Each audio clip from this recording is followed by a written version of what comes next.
Hi, it's Mike. Here I am still messing with music. Around Christmas time, I bought a ukulele from my daughter Caitlin, who I lovingly call Kitty. And when I did, I wrote her a little song because a ukulele can't pass through the house without me picking it up and playing it. I fell in love with playing the ukulele. So I wrote this little ditty. Play this for you now on my new ukulele.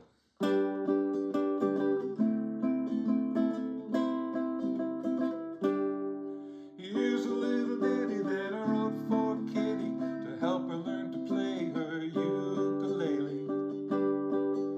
The chords are easy and the strumming is breezy to help her learn to play her ukulele. I stretch the rhyme all of the time. That's how I play silly songs of mine.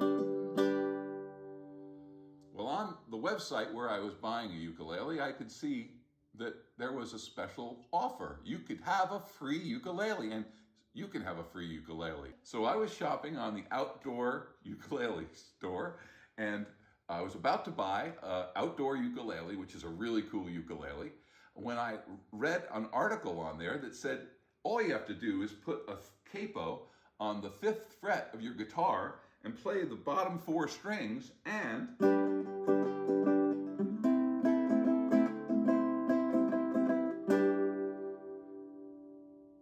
this is a G, here's an A minor, here is the C.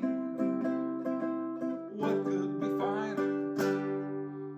So get your free ukulele if you have a guitar, an acoustic guitar, an electric guitar. I've tried it on all my guitars and it works on all of them.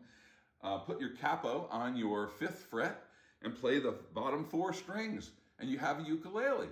Of course, I read this article after I had already ordered my outdoor ukulele, which will be in an upcoming video where I show you why I bought a ukulele that I didn't really need. So, act fast, get your free ukulele now. Here's Mike messing with music. Keep on messing.